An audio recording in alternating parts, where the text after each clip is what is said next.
গ্রামের ছোট্ট মাঠটা আর যেন অন্যরকম লাগছে।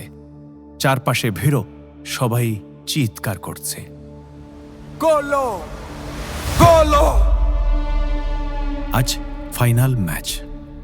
দুই দলের মধ্যে জমে উঠেছে তুমুল লড়াই। রাহিম দাঁড়িয়ে আছে মাঠের মাঝখানে, তার বুক ধড়ফড় করছে। সে দলের সেরা স্ট্রাইকার, কিন্তু আজ এখনো কোনো গোল করতে পারেনি। সময় প্রায় শেষ, মাত্র 3 মিনিট বাকি। স্কোর 1-1।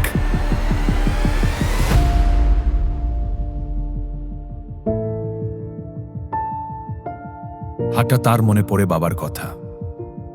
খেলায় হার জিত আছে, কিন্তু শেষ পর্যন্ত চেষ্টা না করলে তুই নিজেকেই হারাবি।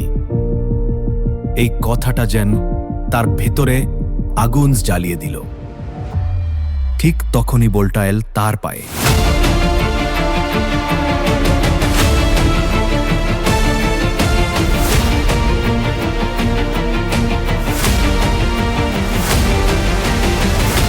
সামনে একজন ডিফেন্ডার, চারপাশ থেকে চিৎকার বাজতে বাজতে, কিন্তু না, আজ রহিম নিজেই কিছু করে দেখাবে।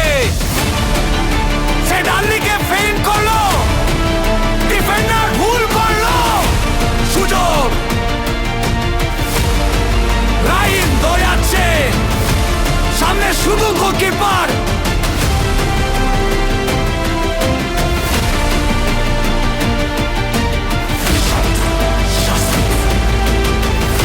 মাঠ যেন একদম চুপ, সবাই তাকিয়ে আসে। মাথা তার পা কেঁপে গেল, সে প্রায় পড়ে যাচ্ছিল, কিন্তু না, সে নিজেকে সামলে নিল। গোলকিপার এগিয়ে আসছে,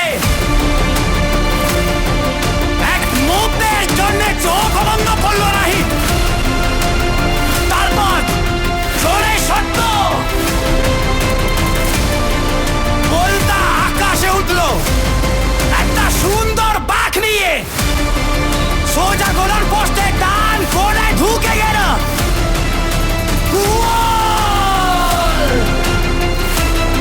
পুরো মাঠ আনন্দে ফেরে পড়ল।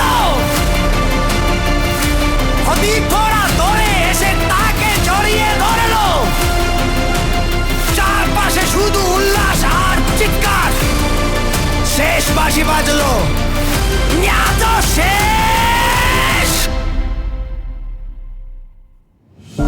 রাহিম আকাশের দিকে তাকিয়ে হাসলো, তার চোখে জল, কিন্তু সেটা দুঃখের না, গর্বের।